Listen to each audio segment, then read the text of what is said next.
Good morning, it's Mark Lanier with your video thought for the day. This week, except for Monday, I'm looking at the temptations that Jesus faced from Satan when he went out into the wilderness.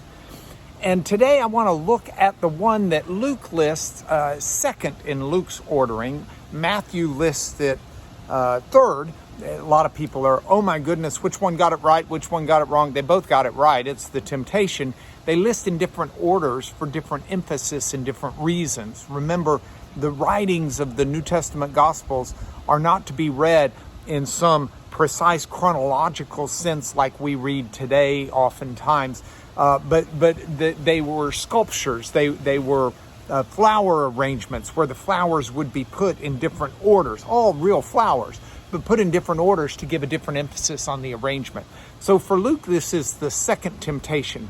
And it's a marvelously instructive temptation that's really got me chewing today. I hope you'll chew on it as well. Here's what happens. Satan takes Jesus up. Matthew says on a mountain, Luke just implies it, but he takes him up and shows him in a snapshot moment. The Greek actually says, in a moment of time, he shows him all the kingdoms of the world. Cosmos is Matthew's word. Oikonomos is Luke's word, but it's the same idea. It's not just all the kingdoms at the moment. I think he showed him all of history, all the kingdoms of the world in one snapshot moment of time. And Satan says, all of this has been given to me, delivered to me, and I can deliver it to whomever I choose. I'll give it to you, Jesus. You can rule over all the kingdoms if you'll simply proskuneo, bow down and worship me.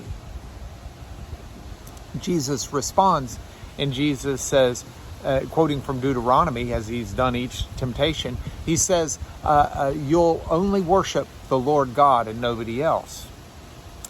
And that's the temptation. Jesus says no. Now, I want to look at a couple of things other than simply the story.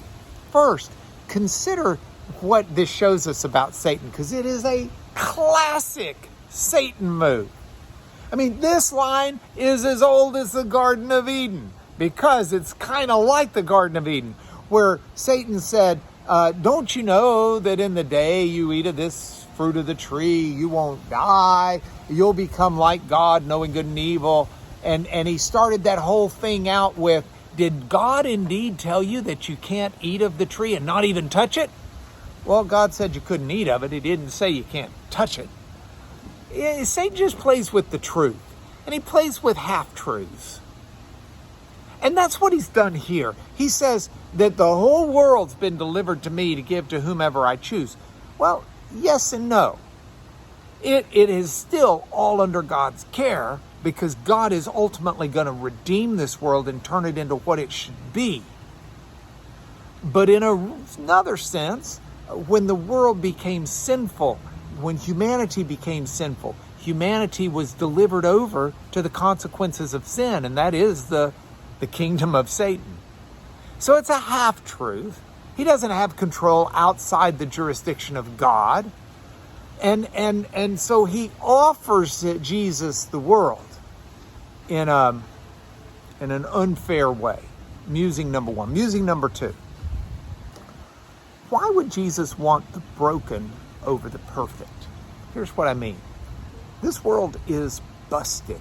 Bad things happen. Chaos can reign. Hurricanes can destroy cities.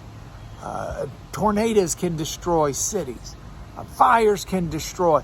This world has cataclysmic problems. It's broken. It's under a curse, biblically. And Jesus, through God's will, is going to offer a redemption, not just of humanity, but of the world. A new heaven and a new earth. Why would Jesus want the broken instead of the eternal perfect? Jesus had his sights set on what was right. This reminds me of a U2 song, a very recent one. I don't know if this is what Bono was thinking of or not, but I like to think it was. And if I ever get to ask him, I'll I'll make sure he understands this is what he was thinking of. Bono says, nothing to stop this from being the best day ever. Nothing to keep us from where we should be. I wanted the world, but you knew better. And all we have is eternity. I mean, that's an interesting contrast. Jesus was offered the world, but he knew better. He had eternity, not a broken world, but a real world. Which brings me to my final point, and that is Satan offered Jesus a chance to use the ways of the world to achieve what he thought Jesus might be willing to take. Authority, rulership. And Jesus said, no, I'm not going to use the ways of the world. I'm going to use the ways of God, and I'm going to invest in eternity. And that's a challenge for me today. I'm going to have temptations to work today in the ways of the world, and I don't want to. I want to work in the ways of God and in the will of God for eternity. I hope you'll join me in that. Let's come back to the temptations tomorrow.